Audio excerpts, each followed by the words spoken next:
Swayam Prabha. Digital India. Educated India.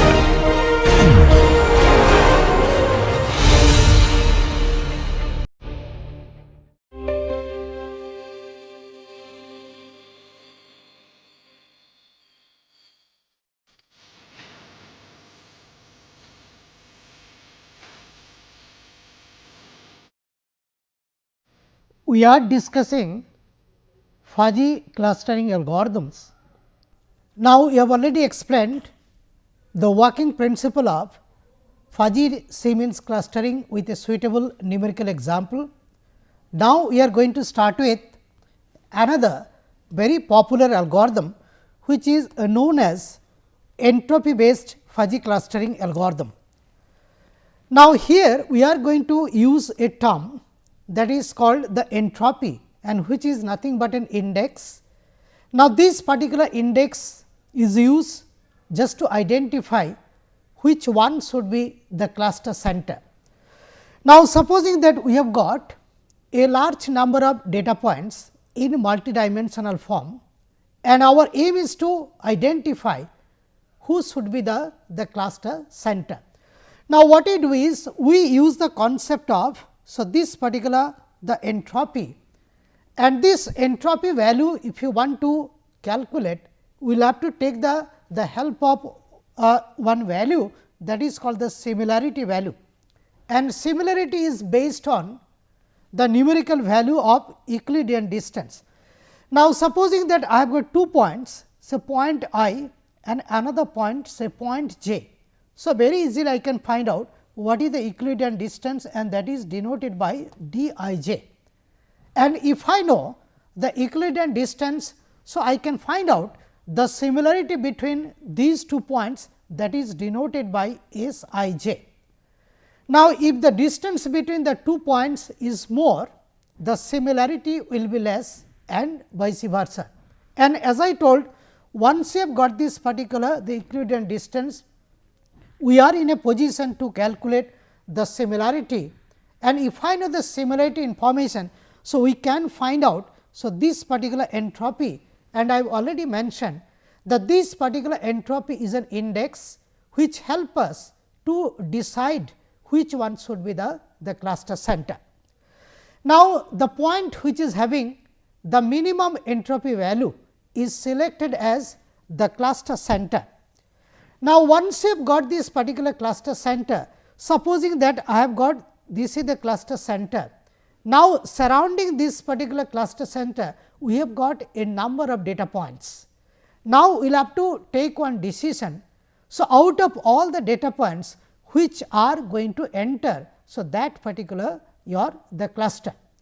Now, what we do is we try to take the help of similarity once again, and there will be some threshold value of similarity. Now, the data points surrounding this particular cluster center, which are found to have similarity greater than equals to some pre-specified value, will be encouraged to enter this particular the cluster. Now, this is the way actually we do the clustering, and this particular thing we are going to discuss in much more details. Now, here, so I am just going to take one typical example. Supposing that we have got a large number of data points, so capital N number of data points, and supposing that, so this particular capital N is equals to say 1000. So, we have got 1000 data points, and these data points is in a higher dimension, say L dimensional space. That means, if I want to represent, so a particular point, I need to have capital L number of numerical values. Now, what we do is using this entropy based fuzzy clustering, as I discussed, the first thing we do is we try to identify which one should be the cluster center.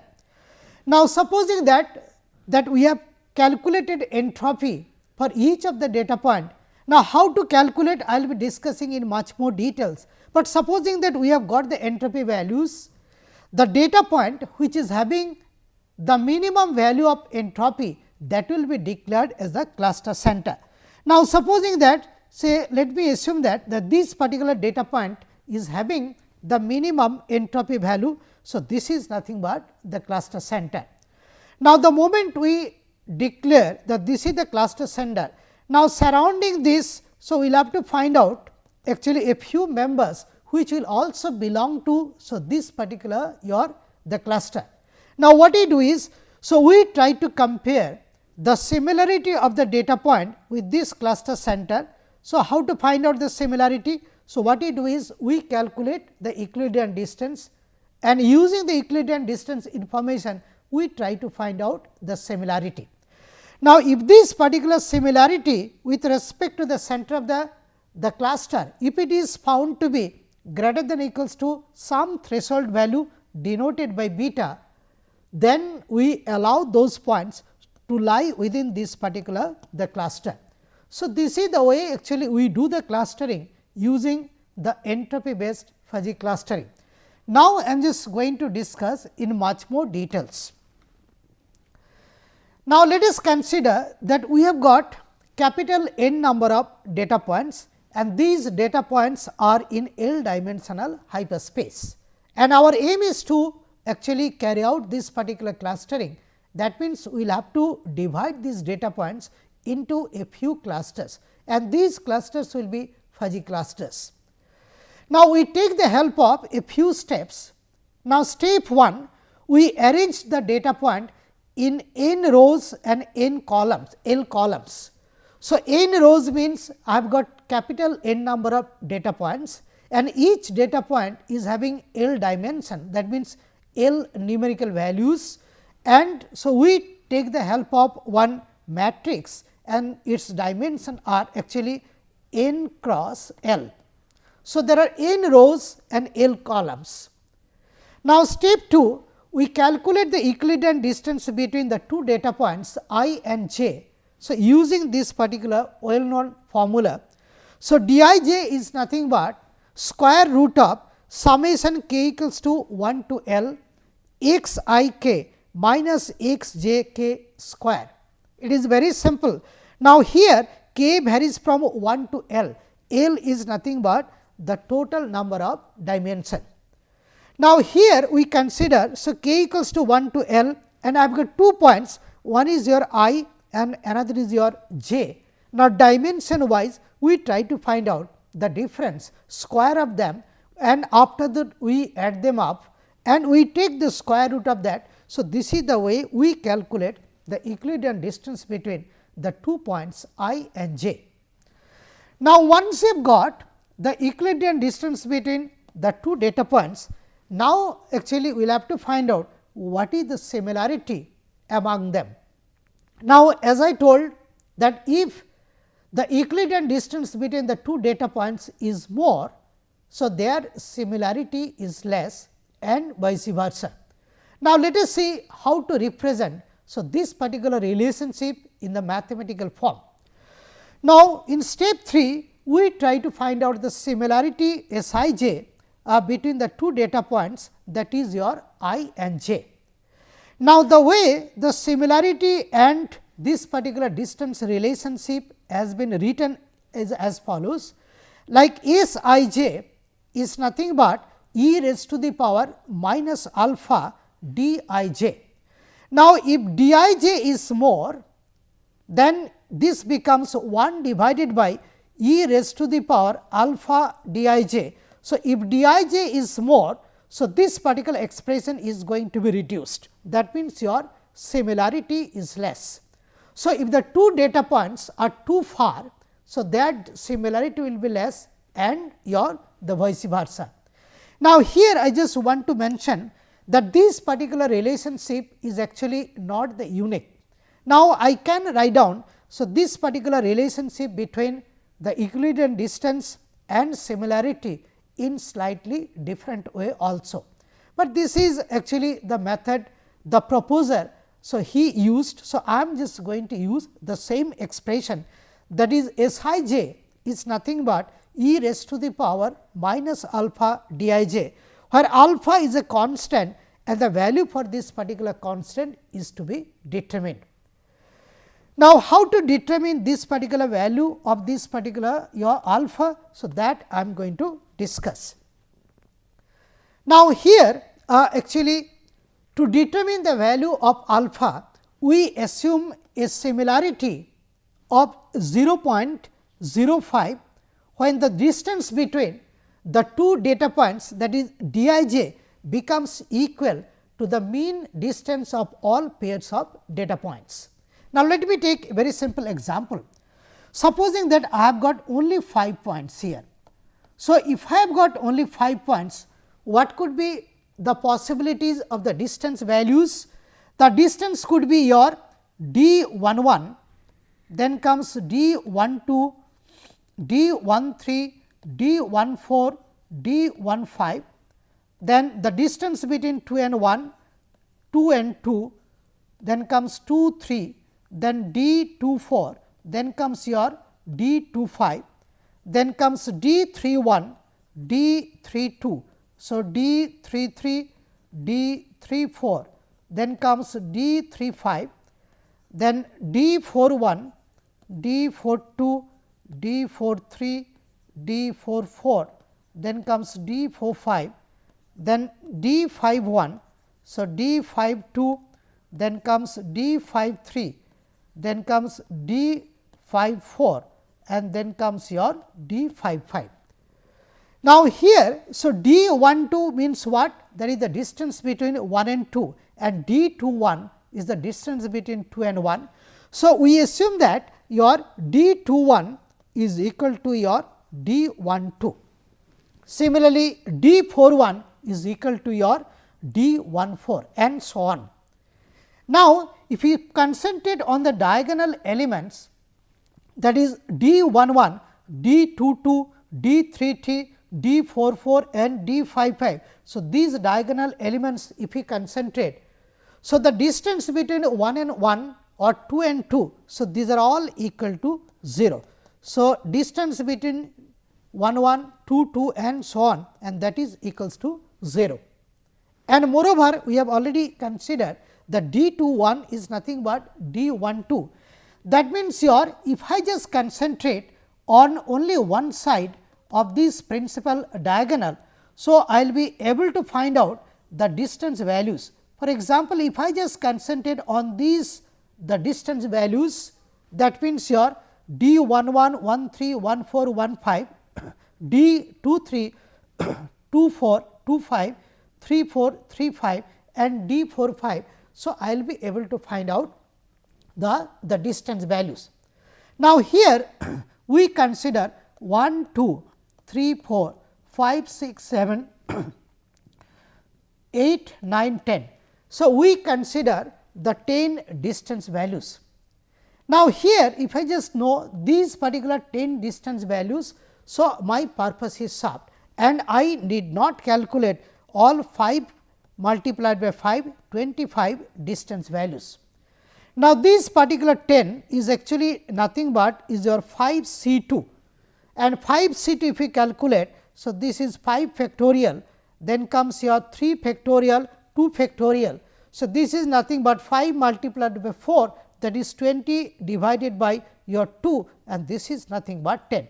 So, if I know these 10 information, so my purpose will be solved. And what you do is, so to determine your the d bar, that is the mean distance. So, we consider 1 divided by n C 2.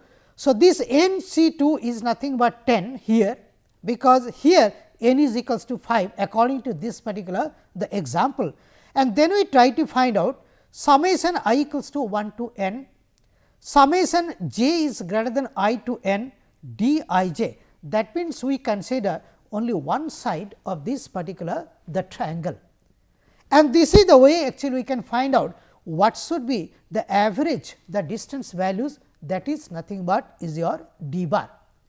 Now, let me come back. So, we assume a similarity of 0.5 when the distance between the 2 points, that is d I j becomes equals to d bar. So, d I j equals to d bar, and this is nothing but this particular expression. Now, here actually if I just your derive, so I can find out what should be the suitable expression for this particular your alpha. Now, let me try to derive here. Now, the similarity, so if I just see the expression for the similarity, that was nothing but S I j. So, e raised to the power minus alpha, so d I j. So, this is the relationship between the similarity and the Euclidean distance, and our aim is to derive this particular the expression for alpha. Now, what we do is we consider a similarity of 0.5. So, 0.5 is nothing but say 1 divided by 2, and that is nothing but is your e raised to the power minus alpha, and this d I j is nothing but the mean distance, that is d bar. Now, if I take log, like the log base e on the both sides, so I will be getting ln half is nothing but ln e raised to the power alpha d bar. Now, this can be written as your minus alpha d bar.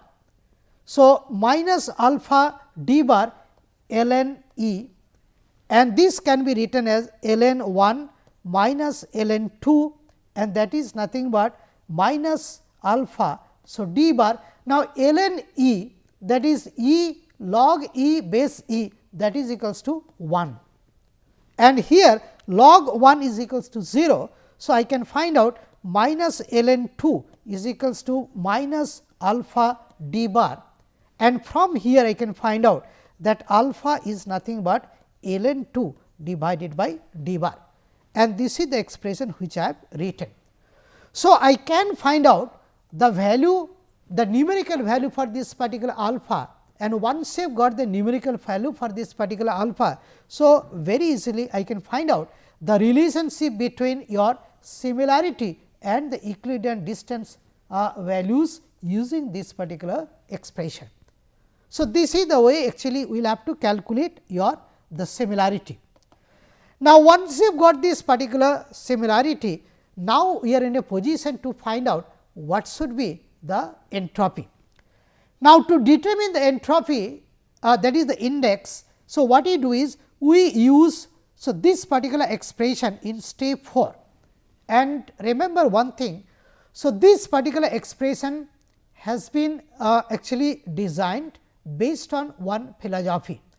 Now, I am just going to discuss the philosophy past, okay, and which is the reason behind defining this relationship between entropy and similarity. So, this indicates actually the relationship between this entropy and the similarity S. Now, let me try to concentrate here, and let us see if I take some suitable value for the similarity, then what happens to the entropy. Now, let me assume that say AC is equals to 0. Now, if I take the AC is equals to 0, that means your similarity equals to 0, that means the distance between the 2 points is actually very high, and the 2 points are too far, and let us see what happens to entropy. So, using this particular the expression. Now, if AC is equals to 0, so what will happen to the entropy? So, E is nothing but minus. So, I am just going to put AC equals to 0, and here if I put AC equals to 0, log 0 is not defined. So, it is undefined, but it is multiplied by 0. So, its contribution will be actually 0. Then comes your minus 1 minus S. So, S equals to 0. So, I will be getting 1 here, then log base 2, S equals to 0. So, log base to 1, and log base to 1 is once again is equal to 0.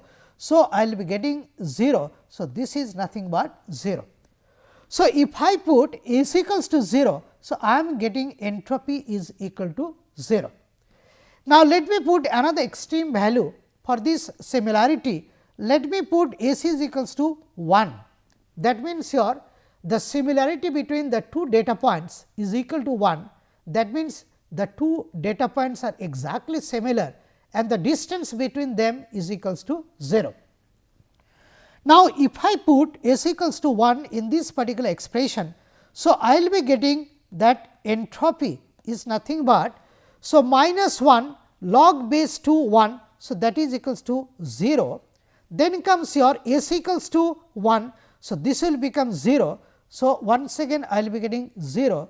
So, for S equals to 1, that means when the similarity between the two data point is equals to 1, that means your the Euclidean distance is equal to 0, then also the entropy becomes equal to 0.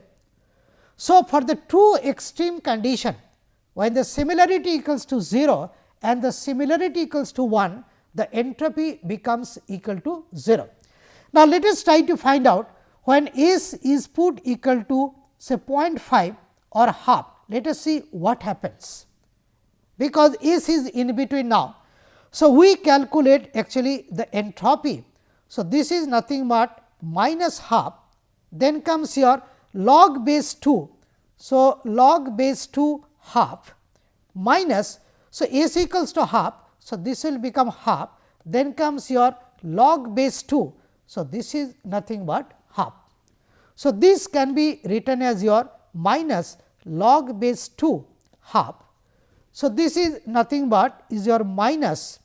So, log 1 base 2 minus log 2 your base 2. Now, log 2 base 2, that is what the log 2 base 2. So, this is actually your 1 and your log 1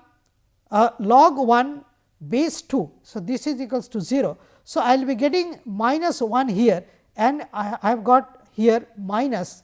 So, this minus and minus. So, this will become equal to plus 1. So, entropy becomes equal to your 1. So, when similarity is 0.5, so entropy becomes equal to your 1.0. So, based on this particular philosophy, so this relationship has been derived. Okay. And once you have got this particular thing, so now we are in a position to find out the total entropy for each of the data points. Now, we have got capital N number of data points. So, for each of the data points, so I will be able to find out what is E I, where I varies from say 1 to up to your n. So, for all the data points, so I will be getting that particular your the entropy value, that is the index value. And to calculate the total entropy, actually this is the expression which I will have to use. So, E I, that is the entropy for the ith data point, is nothing but minus summation j belongs to x, j not equals to I, then comes here within bracket S I j log base 2 S I j plus 1 minus S I j log base 2 1 minus S I j.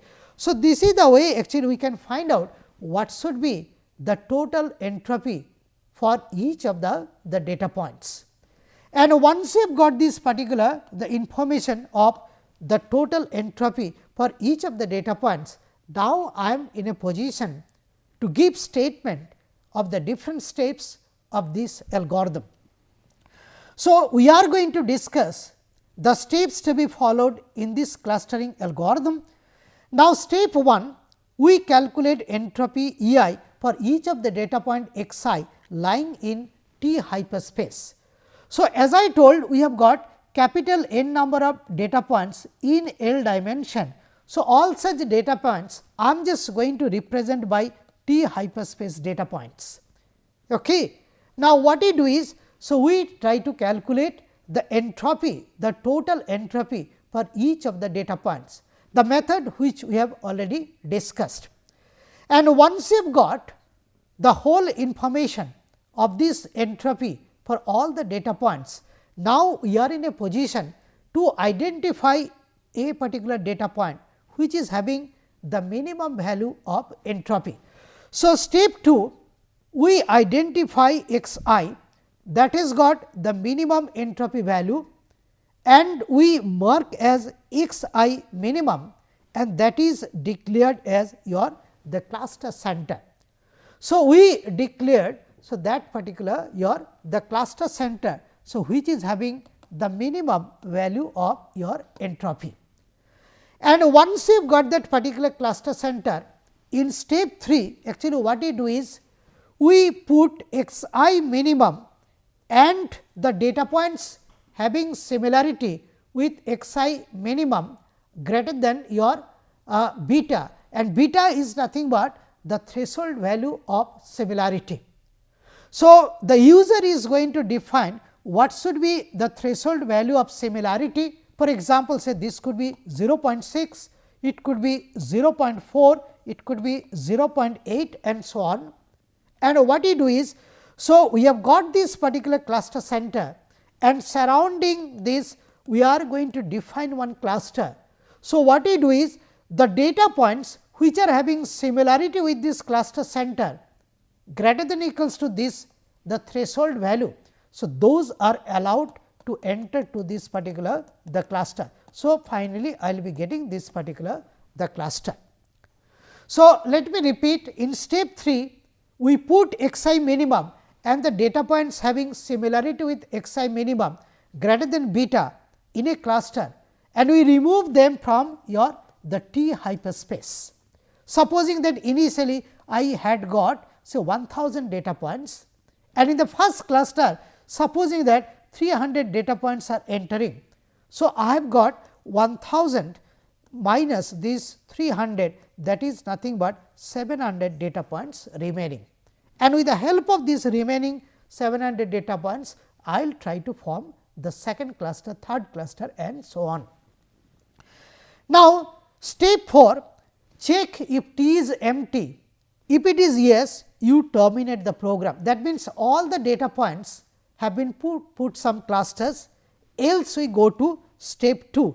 That means, we repeat from step 2 to step 4. So, this is the way actually we do the clustering using the entropy based fuzzy clustering. Now, here I just want to tell you that this clustering algorithm is very flexible, and if I just change the value of this beta little bit, there will be actually too much change in the obtained cluster, and that is why. So, this clustering algorithm is very flexible. Now, here I am just going to discuss one concept, that is the concept of outlier. Now, actually if you see, so supposing that say I have got 1000 data points, and these 1000 data points have been your say divided into a few cluster. For example, say this is one cluster, this is another clusters, this is another cluster, this is a fuzzy cluster. So, there could be overlapping also. So, there could be another cluster say C4. Now, what we do is we try to count the number of data points present in each of the clusters. So, we try to find out, so how many data points are there in the first cluster, that is C1, the second cluster whose center is C2, that number of data points in third cluster, number of data points in fourth cluster. And supposing that, so these 1000 data points have been actually clustered into 4 clusters, and we know how many data points are present in each of the clusters. So, after that actually what we do is we try to define whether all the clusters are valid clusters, or there could be a few outliers. Outliers means actually those data points which do not belong to any of the clusters. So, what we do is we try to count the number of data points present in each of the clusters, and if that particular data point is found to be greater than equals to gamma percent of the total data points, then we declare that this particular cluster is a valid cluster. Now, if I take say gamma equals to 10%, that is 1/10, that means 10%, that is 1/10 of your 1000, that is nothing but your 100 points. That means, to declare a particular cluster a valid one, there must be at least 100 points in that particular the cluster. Supposing that there are only 30 points in a particular class, so called cluster. So, we define those 30 points are nothing but the outliers, and we in fact do not consider that particular cluster having only 30 points as a valid clusters. Now, this is the way actually we do the clustering, and as I have already mentioned that while doing this particular cluster, so we will have to be very careful regarding. So, this particular cluster has to be very distinct. So, we try to define the distinct cluster. So, the cluster has to be distinct, this I have already discussed. The cluster has to be compact, and at the same time there should not be any outliers. So, the number of outliers should be as minimum as possible. So, our aim is to minimize. So, this particular the number of the outliers, and in ideal condition the number of outlier should be equal to 0, and our aim is to maximize the distinctness, and our aim is to maximize the compactness also. Now, this I have already discussed that to measure the distinctness of the clusters, we consider intercluster distances. This I have already discussed in the last lecture.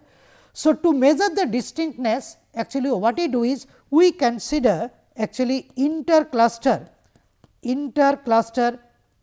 distance, Euclidean distance, and to measure the compactness. So, what we do is we consider the intracluster Euclidean distance values.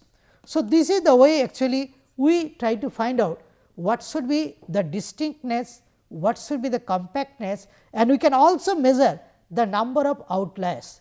And let me repeat, our aim is to reach the clustering which ensure the maximum distinctness, maximum compactness, and minimum number of outliers.